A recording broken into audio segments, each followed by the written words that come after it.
कर दिखाओ कुछ ऐसा कि दुनिया करना चाहे आपके जैसा।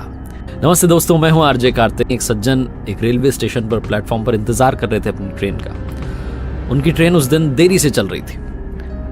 एक लड़का आया बूट पॉलिश करने के लिए, उन्हें बोलने लगा, उन्होंने मना कर दिया। 15-20 मिनट के बाद में फिर से आ गया। ये थोड़े चिढ़े, लेकिन फिर इन्होंने उसकी हालत देखी, कमज़ोर सा था, ऐसा लग रहा था बड़ा बीमार सा है। तो इन्हें दया आ गई। इन्होंने कहा ठीक है भाई, बूट पॉलिश कर दो। और जो पॉलिश करने लगा तो उन्होंने कहा चमकाना अच्छे से, ऐसे नहीं कि काम करके निकल लिए। मैंने बहुत देखे हैं, पैसे लेके निकल जाते हैं, काम नहीं करते हैं। बहुत कुछ उसे कहने लगे। कमज़ोर था, बीमार सा था, पॉलिश तो उससे हो नहीं पा रही थी। इन्हें गुस्सा आ रहा था कि फालतू पैसे वेस्ट हो गए, मुझे करवानी नहीं चाहिए थी। और ये उसे बोलने लगे कि जब तुमसे काम होता नहीं है तो काम करते क्यों दूसरे का टाइम वेस्ट कर रहे हो, उसका पैसा वेस्ट कर रहे हो, निकलो यहाँ से। उसे झिड़क करके डांट करके भगाने वाले थे कि तभी एक दूसरे लड़के की एंट्री होती है सीन में, और वो आकर के इनका बूट पॉलिश करने लगता है। बड़े अच्छे से चमका देता है, बहुत अच्छे से, तन मन धन वाली जो फीलिंग होती है ना, एकदम पैशनेटली वो उस बूट को पॉलिश करता है और एकदम वो चमक जाता है, नए जैसा हो जाता है।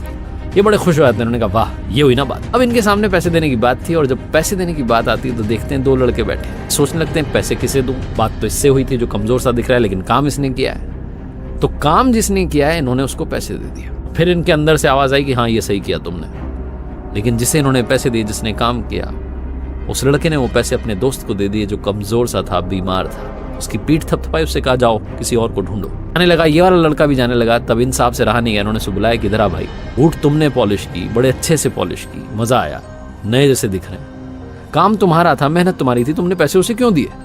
पैसे तो तुम्हारे थे। उस लड़के ने कहा कि साहब क्या बताऊं, अभी 3-4 महीने पहले जो मेरा दोस्त है ना, गिर गया था चलती ट्रेन से।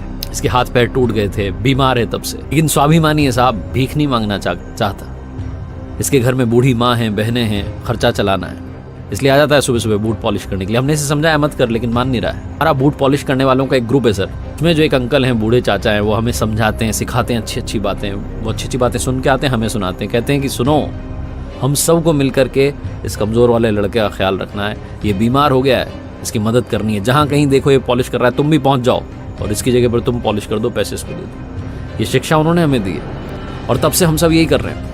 जहाँ कहीं ये दिख जाता है, कोई ना कोई आसपास होता है, वो तुरंत आ जाता है और इसका काम कर देता है, उसको पैसे दे देता है। बस सर, मदद कर रहे हैं। तो बोल करके वो जाने लगा। इन साहब ने फिर उसे रोका कि रुको, थोड़े और पैसे लेके जाओ, उसका इलाज करवाना, और कोई मेरे लायक सेवा हो तो बताना। बहुत छोटी सी कहानी जो समझाती है, सिखाती है कि जब बूट पॉलिश करने वालों का ग्रुप बात समझ सकता है कि मुस्कान बांटने से मिलती है, तो हम भी समझ सकते हैं। वो लोग ये समझ सकते हैं कि हमें एक दूसरे की मदद करनी है, एक दूसरे का साथ देना है, तो हम भी समझ सकते हैं और इसे इम्प्लीमेंट कर सकते हैं। सब इस दुनिया के एक ऐसे समंदर में खड़े हैं जहां बड़ी बड़ी लहरें आ रही हैं, और उनका सामना हमें हाथ पकड़ करके करना है। इसीलिए मैं अक्सर आपसे कहता हूं कि कमानी है तो दुआएं कमाइए, मुस्कान कमाइए, प्रार्थनाएं कमाइए। जितनी प्रार्थनाएं आप कमाना शुरू करेंगे, दुआएं कमाना शुरू करेंगे, ऊपर वाले के और करीब जाने लगेंगे, थोड़ा और जीवन में ठहराव लाने लगेंगे।